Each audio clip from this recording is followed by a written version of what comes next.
My guest today is Radfem Hitler. She runs an anonymous account, a very entertaining anonymous account on X, formerly Twitter. You can find her at Hollow Earth Turf. And she is spearheading a Radfem revolution on the Heaven site and becoming quite influential. Today we speak about her journey from 2016 Trumpian to becoming a dissident to the dissidents nowadays. We also speak about her disillusionment with liberal feminism and then the trad space, and the current degradation of both men and women. This is the first half of our discussion. The rest of our discussion is on Substack. You can find that at alexkashuta.com if you want to access the whole archive, everything I've ever written, I think, everything I've ever written after a certain point, and everything I've ever recorded. Or if you just want to listen to the podcast, then patreon.com/Subversive is the destination for you. Our entire conversation also covers our discussion on gender-segregated spaces, what makes for a good marriage, avoiding divorce, and much more. So please head there if you're interested in our extended chat. Enjoy. Maybe we can start with a little bit of background info, a bit of lore. I obviously without revealing much, very intimate details of your life, but kind of what brought you to the right wing, because I think this is kind of the background of Radfem, the fact that you were right wing, or I mean, it's maybe in some ways you still are, but you're not associated with kind of the core of the trad dissident sphere. You're kind of a dissident to the dissidents. Yeah. And I wonder how you got in that position. Like, what was the first attraction to the space for you? Right, from right wing to kind of homeless politically. Yeah, so I grew up in a pretty conservative family. Nothing like I didn't grow up evangelical or anything like super hardcore like social conservative or anything quite like that. I mean, I kind of am an ex-Mormon, but it's not quite like how it is for most people.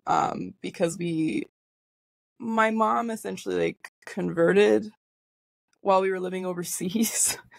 I think she was just kind of like looking for a community, and my mom's she's a bit like hippy dippy, kind of she's a hard woman to describe. She's a little weird, and we'll just kind of do things like that, like just up and moved us to the Middle East, and then decided, oh, let's go be Mormons for funsies. So I was involved in like that community for a little bit, but not to the point where I'm like a hardcore ex-evangelical. Like I grew up with a really like socially conservative lifestyle. I'm from the Midwest. I've talked about this before. The Midwest is actually, it's like weirdly kind of progressive. Like people think of it as a very conservative place, but in regards to like gender roles and men and women, like they're actually pretty equal, surprisingly. And there's not a lot of what's the word? I can't Polarity. think of it. But yeah, there's not a lot of polarity. Thank you. There's actually not quite a lot of that in the Midwest. People are a bit desexed almost. But I did grow up in like a kind of normal conservative Midwest household. Everyone in my family voted Republican, but this is also like in the 2000s, they were voting for like Bush and stuff. It wasn't anything like intense like that, It was not like the evangelical vote or anything. So I just kind of grew up normie, conservative. My family liked Bush, liked Romney, the usual people. They did vote for Trump, but some people in my family they didn't like hate him, but I think like my aunt didn't like some of the stuff like he said about like grab him by the pussy and stuff like that, kind of normal like middle class like sensibilities. They find that stuff a bit distasteful. And then when I went to college, I got into libertarianism, as many college students in America do. And then libertarianism kind of became like this route to getting really into Trump.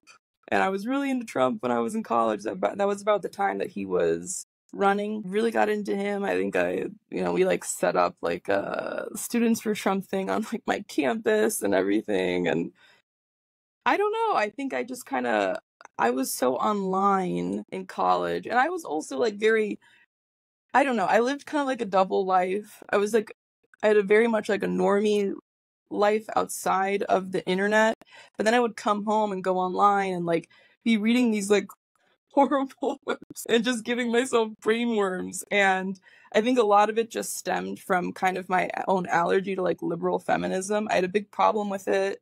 I didn't like this encouraging of like hookup culture and like, oh, you're gonna empower yourself by sleeping with a bunch of dudes. I was like, that sounds like a scam. Like that's not how like, you know, that's not the values like my family had at all.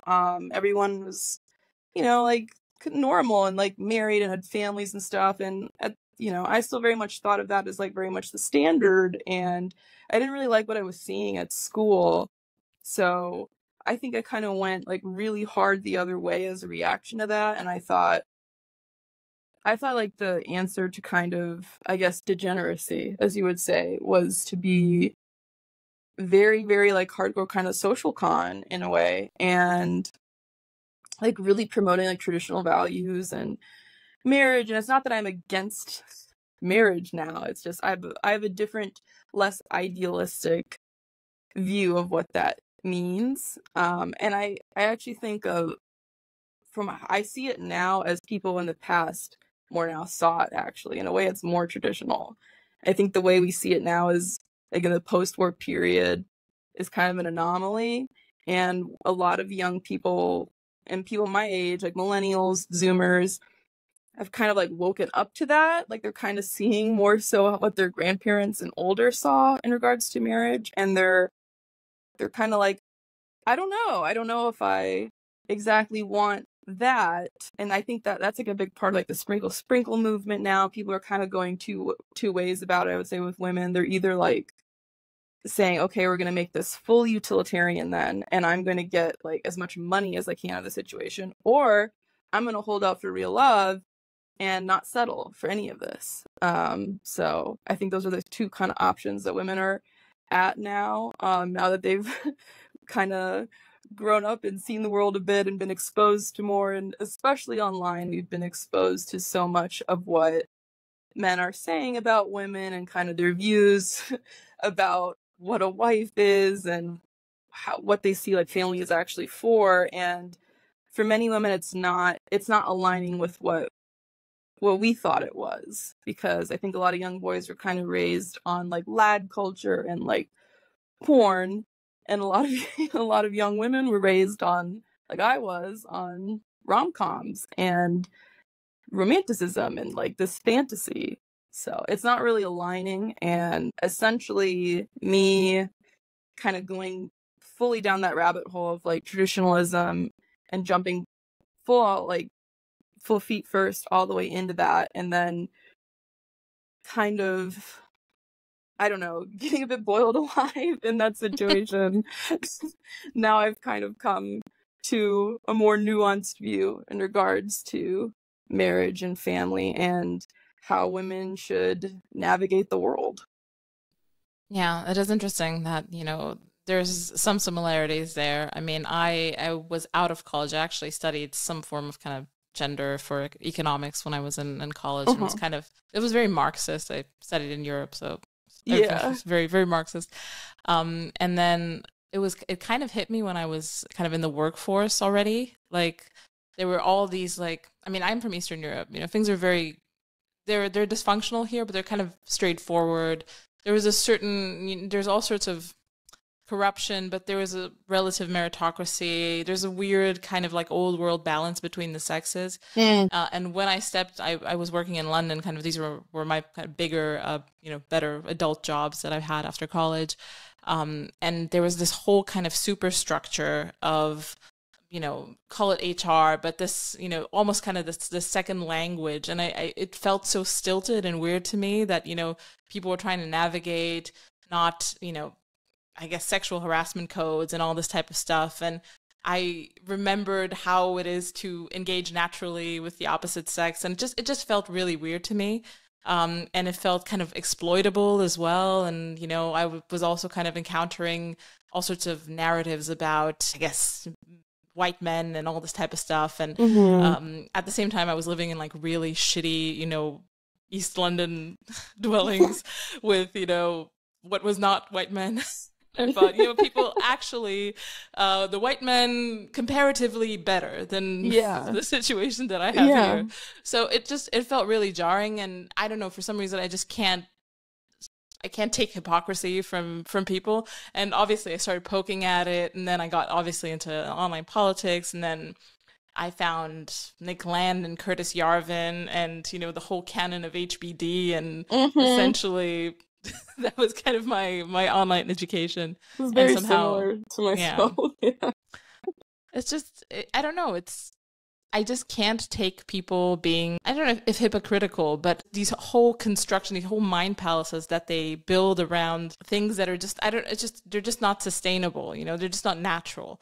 And now I think a lot of people have built something like that on the right as well. Yes.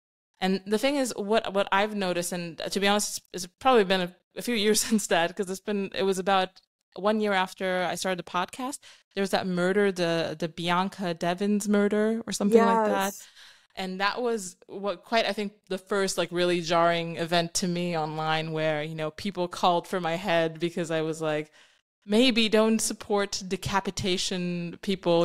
I was counter signaling the old heads, and it was very aggressively people moved against me, and it just felt really like, okay, is there any limit to this? Obviously, this is, I know a lot of people have all sorts of opinions about this case. Both people involved in this case had serious mental disorders. There's a whole backstory about him, mentally torturing him, and then he slit her throat in a car. So I know there are all sorts of interpretations of this. People have come to me and told me, actually, you don't understand the case. I mean, this is a 17-year-old woman or girl who was murdered in a car by a guy.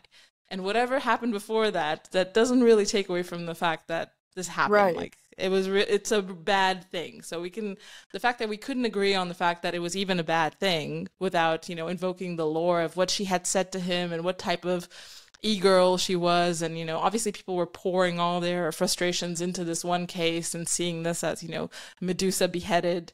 And I was just like, oh, things were getting pretty weird for me. And yeah, I mean, I definitely have my misgivings about things. I wonder what was your inflection point? I guess your marriage was your inflection point. That was a big one, but I actually had a couple prior to that.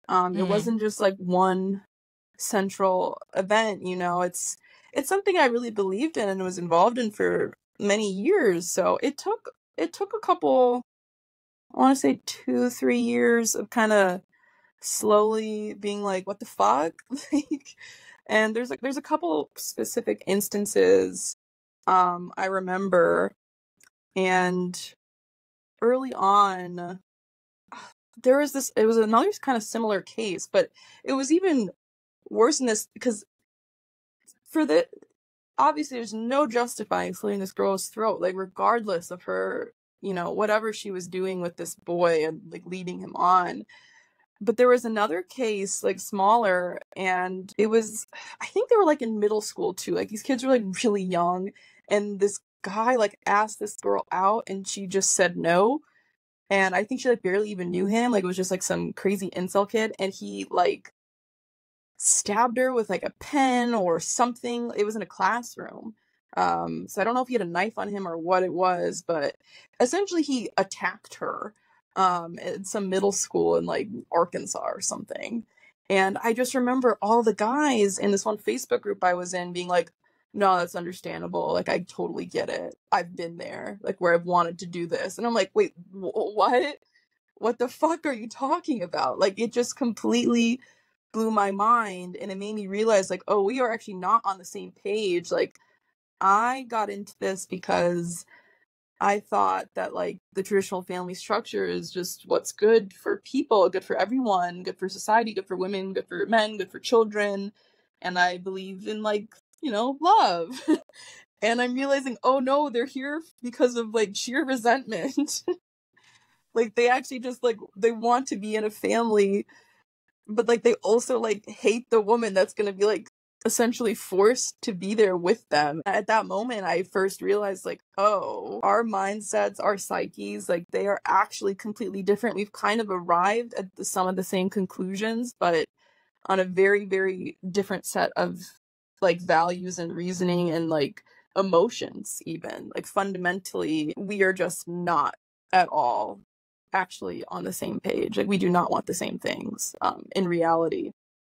And I agree with a lot of what you were saying earlier about how like these mind palaces people are creating.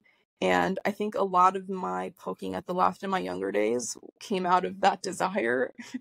And once the right kind of started, I noticed they were doing the same thing.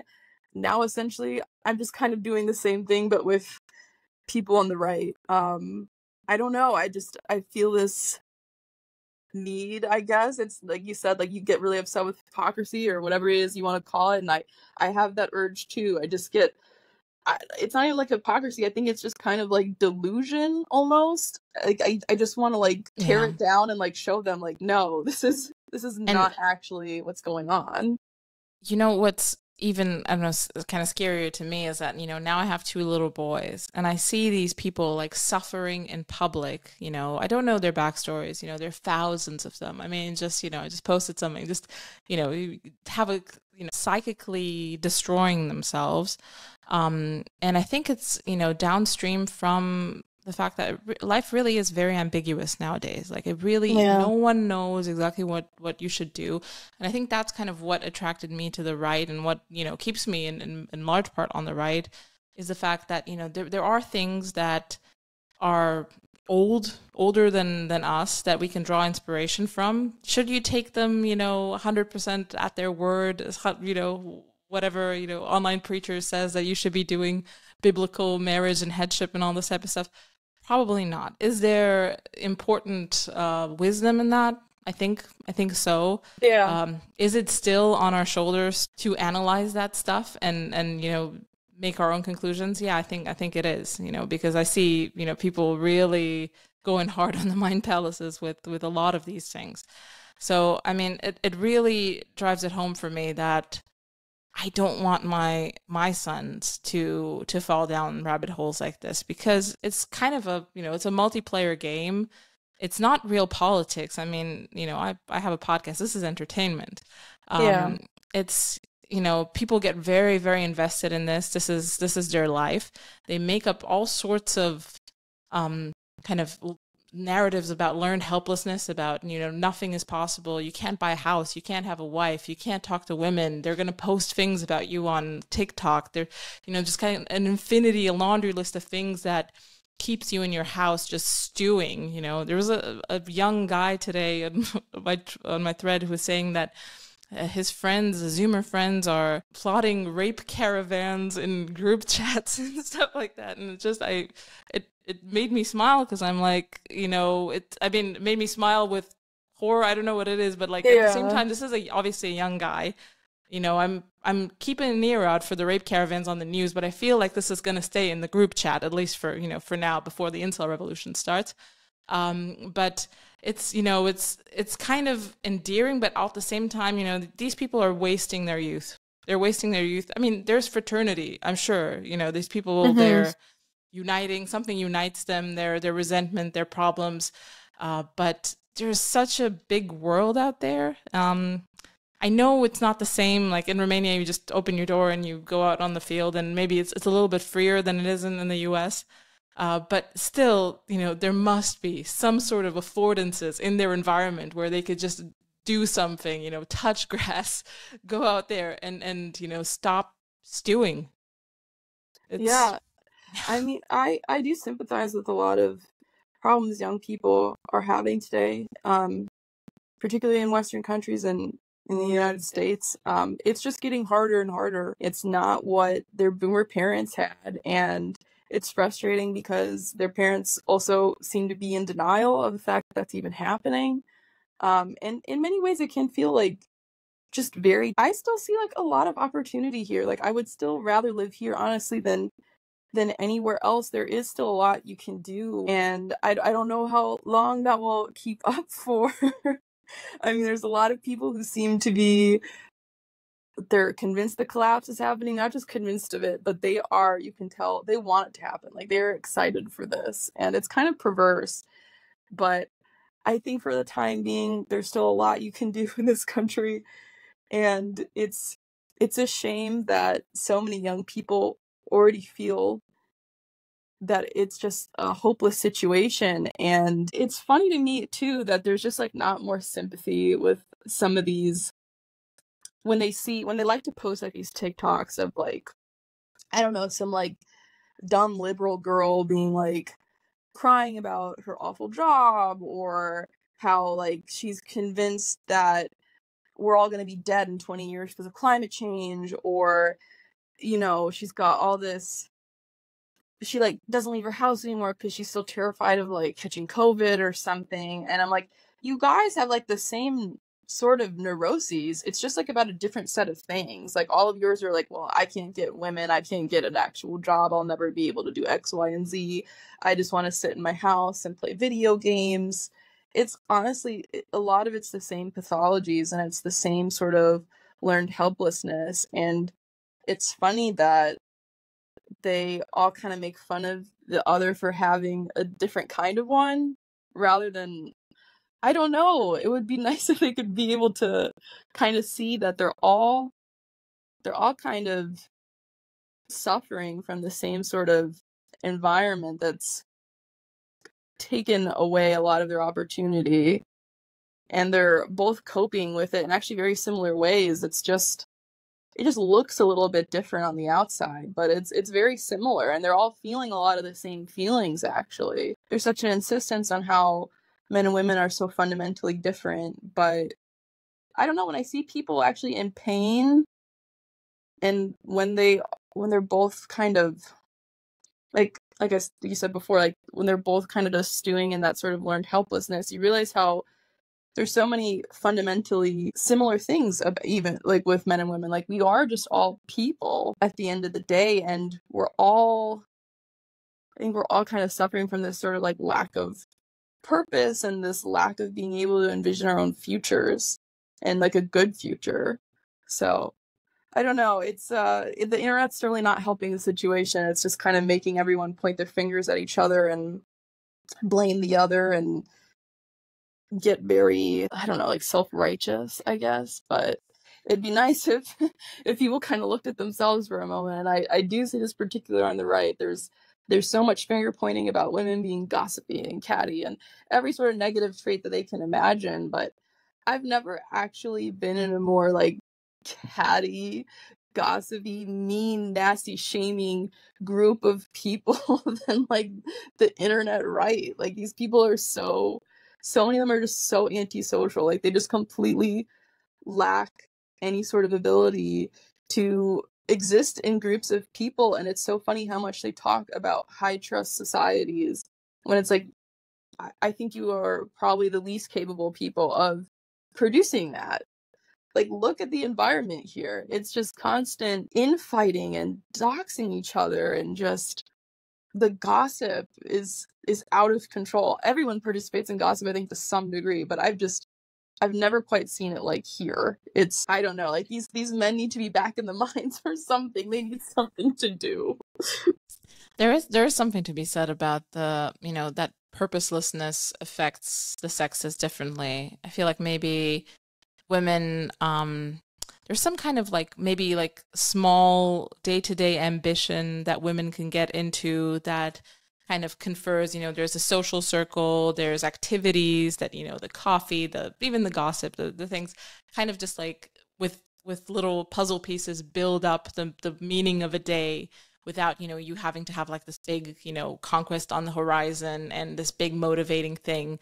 Because I see a lot of men are not very motivated by that stuff. Like, there's no, so I feel like that there's two speeds for men. There's off and on, but on needs to be, there's very on. Yeah, it has to be very, very on. So you need like a motivation, like your government issue wife is waiting for you at the end of the horizon if you I don't know, beat the barbarians at the gates, or there's all sorts of things contingent here. But yeah, there has to be something really. And I think a lot of the tensions in modern relationships are because of that, because a lot of what men are supposed to do is not like a grand mission. They kind of have to do the same stuff. We all kind of do the same stuff. We go to our email jobs, and for women, you know, it fills up the day. You know, we also have more, you know, female friendships. Some of us, because I'm a little bit autistic, so I've got, you know, a few female friendships. And then, you know, the guys essentially, you know, they find meaning in simulations of, you know, things that tickle that sense, you know, and then that's why I guess video games are so important. Yeah, absolutely. There is sort of this malaise, I think, in general, of kind of like modern suburban catered to life, but I do think it actually happens for both men and women. It's probably, I would guess the bar is a bit higher for men in that way. Like you said, like women are really, and it's true, like we are really fulfilled just by being able to like socialize with our friends and maintain like those social relationships and connecting with people. That is, it's nourishing for everyone, but I think women probably do get more out of that alone. But it's funny because there's a lot of talk about on the right how like men need a mission, and you know, they need like an adventure, or else, you know, they're kind of suffering for it. And in this way, it's interesting how similar many of like feminist texts are actually with a lot of like manosphere talking points. This is basically like the feminine mystique, but for men, if you actually like think about it. You know, she talks about like the problem with no name, and how like women were just like at home all day with like not really enough to do, not really like a real purpose. They just felt this malaise. And I think men are also feeling the effects of kind of post-war abundance and, you know, suburban lifestyles. They do kind of miss something that people did have in the past. And it's not that I think every person lived like this great adventurous life. I don't think most men really even had that, but there probably was something more to being able to like farm your own land and own it, and essentially, rather than going into an office under fluorescent lights and commuting and looking at a screen, and you don't really get to ever see like kind of the, you know, the actual like effects of like the finished product of your labor. You know, it's just like I'm moving stuff around in Excel and I'm writing emails. You know, it doesn't really feel like at the end of the day you've really done anything. It kind of doesn't exist. It's on this weird screen and just goes away. There's nothing you can really point to. And I think that kind of occurs for everyone, but it probably does affect more just because because they don't have that kind of those same social attachments to other people, and there's just something else that they kind of need, I guess, on top of that.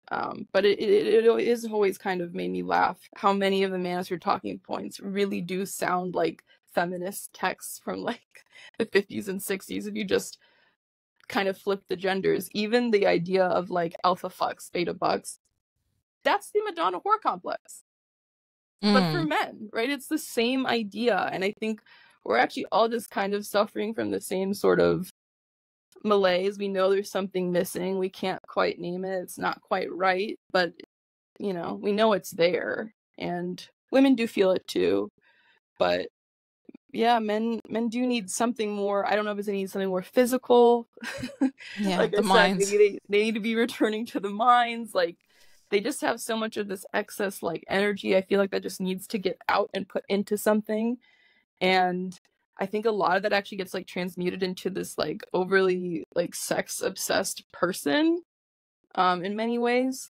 And a lot of like the obsession today with like porn and I don't know, like spinning plates and all this stuff, like to the degree that it's at in the broader culture and how much it's talked about.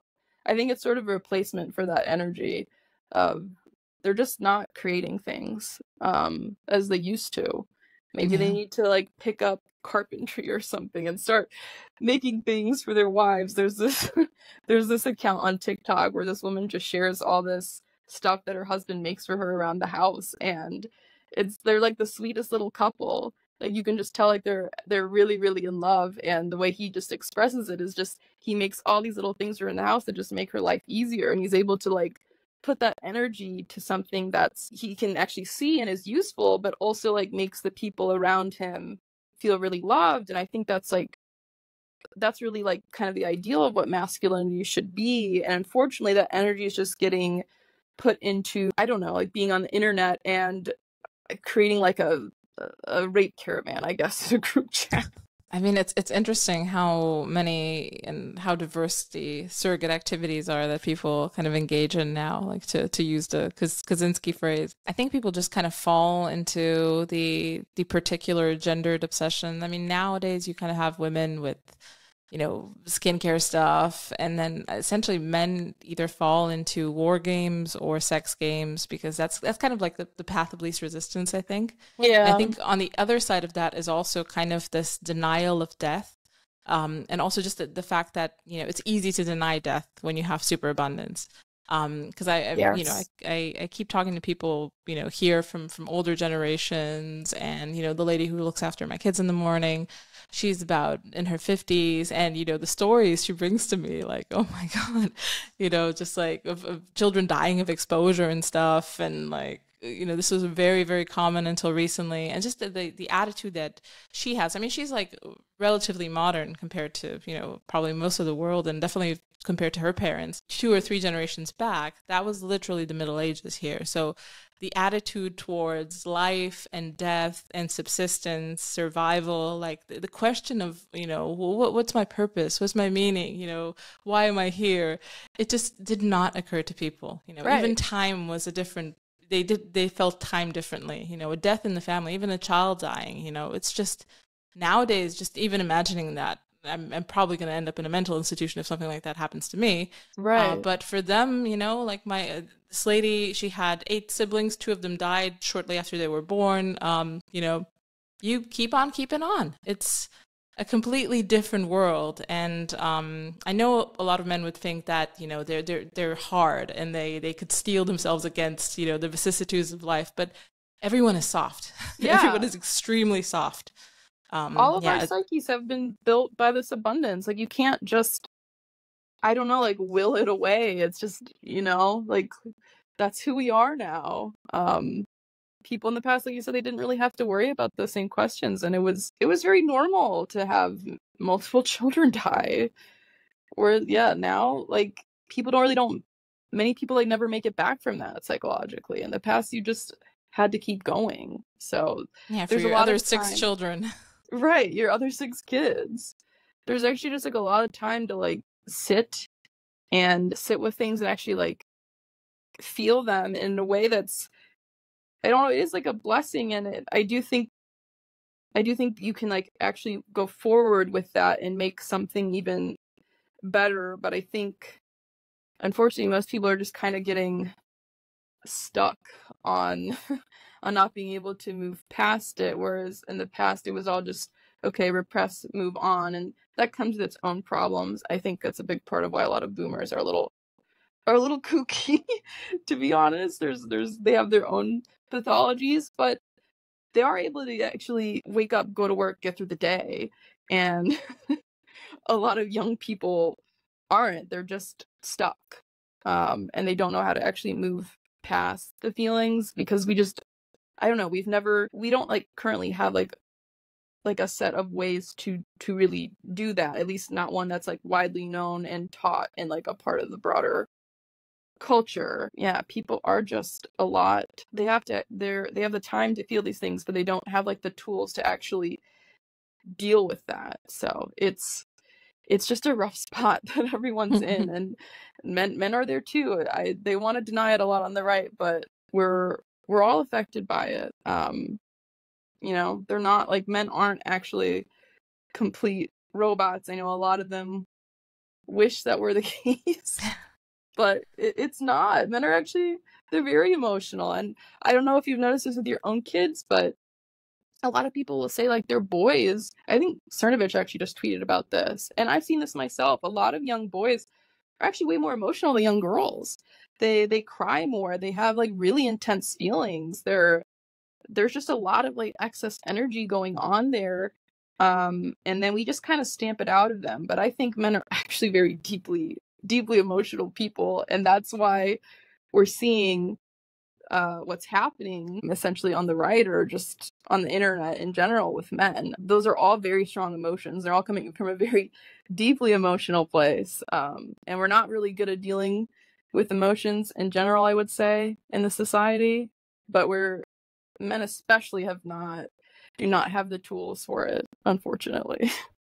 We're very much ill-equipped them for the very intense feelings that they do have. Also, let's do a hypothetical. Let's say tomorrow in some parallel universe, you wake up as an incel. How do you go on? What do you do? Do you log on to, booksmaxing.com or whatever forums they have, or, what resources do you use? How do you navigate this new world? I mean, I would do what I think women have always been trying to do. Just do everything they can to get hot. Right? Like there's a lot of girls that grow up like, ugly, not attractive, like not wanted by boys. And the answer always given to them is lose the weight, dye your hair, like fix your skin, like it's just, and women spend a lot of time, a lot of money, a lot of energy fixing all of that so that they can get a mate. And I think men just aren't really accustomed to that being their reality. And it's the first time that they're having to kind of deal with that, and it's breaking them. And I wish that they would maybe see how hard that is and kind of think, wow, okay, being a woman for all those years must have been kind of like psychologically difficult. Maybe why women seem, quote, crazy is because of some of those pressures. Now that I'm feeling them, but it doesn't seem to be that's the case. It seems more just to harbor actually more resentment. But yeah, I do get why they feel crazy, because women have been feeling crazy about it for a really long time. It's just, we kind of just had to deal with it. And it's really unprecedented that men are just now kind of having to deal with it. And I hope, in the future, like, we'll equip young men with that, like, better, but I don't know. I don't know if that's actually going to get better. I have a feeling it's going to keep getting actually kind of worse for a long time. I hope you enjoyed this shorter version of the Subversive podcast. For the full version, for the full archive, and for pretty much everything I've written in the last 3 years, please do head to the Substack link in the show notes, or to Patreon if you just want the audio version of the podcast. Thank you so much for your support. This is literally what keeps the lights on, the sparkly, twinkly lights that I got for the podcast, and puts food on the table of my children, multiple. So thank you so much for your kind support, and see you next time.